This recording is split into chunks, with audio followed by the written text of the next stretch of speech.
So today we're talking about Angry Birds Friends, games as a service.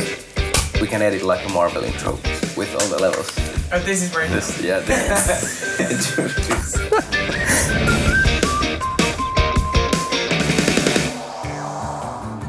Initially, the whole idea of Friends was basically to take the Angry Birds experience and bring it into social competitive environment. It was ahead of its time when it came out. It had already the games as a service thinking from the very beginning.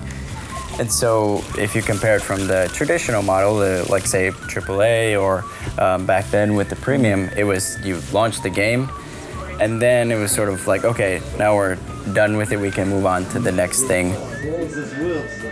Games as a service in one word. I would say always evolving. That's 2 words, but still counts. Fresh. Great new content week after week. One word, man. But yeah, we've always had that mentality from the beginning, which is that, hey, we want to deliver new content, something that's fresh, something that hasn't been seen to the players every 2 weeks or a week. Because Angry Birds levels fall apart, but these are all sticky. Yeah, it doesn't really work. From Legos is fun, but not for Angry Birds. Not very beneficial. Angry Birds Friends get new levels every week, and then those levels are handmade for the players. They are only there for 1 week, and then they are gone.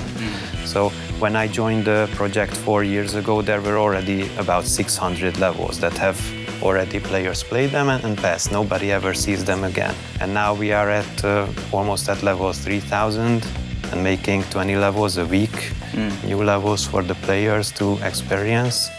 Because we have a huge pool of players and they are at different skill levels. We aim to make the levels easy to pass and hard to master. 4 years ago, there was only one person making 3 levels a week, and those were smaller levels because the devices were not so powerful as nowadays. Now we have 2 level designers who are very experienced making levels, Juha and me. We have Maxim, who has joined a few months ago. He is also making levels, and we have a new summer trainee who just started learning to make levels now. So this way we can make much more levels, and they are getting bigger. There's more of the delightful destruction that the players enjoy and they keep coming back for. We have super fans who have been around since the game started, and they keep coming back.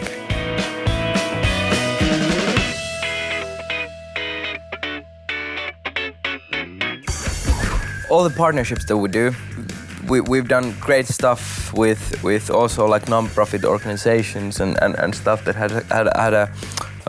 has a good cause in the background. Like for example, we've done stuff to try to help the endangered tigers and elephants and stuff, pangolins, and like we've tried to help quite a lot of animals, all except piggies.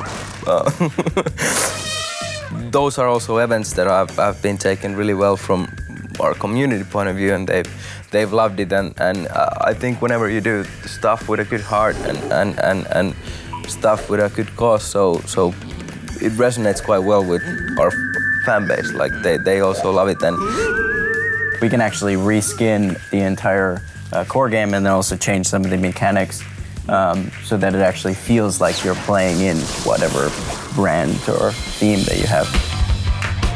I think what makes Angry Birds Friends successful is the team, obviously. The ambition level has always been really high on the team, and I think that's like the main driver. On the content side, we record around 15 different metrics for each level, and we take a look at them after the tournament is over, and from that we can see if the players enjoyed the level. We can see like how many times they had to retry. We see if the level was easy to pass or if they had troubles restarting it, and from these we can take the learnings and then make better levels for our fans later. The game stays relevant on the market because we have the exciting new content that's always being fresh, but we're looking at always the trends that come up. like what is the next cool thing that we could also bring into the game.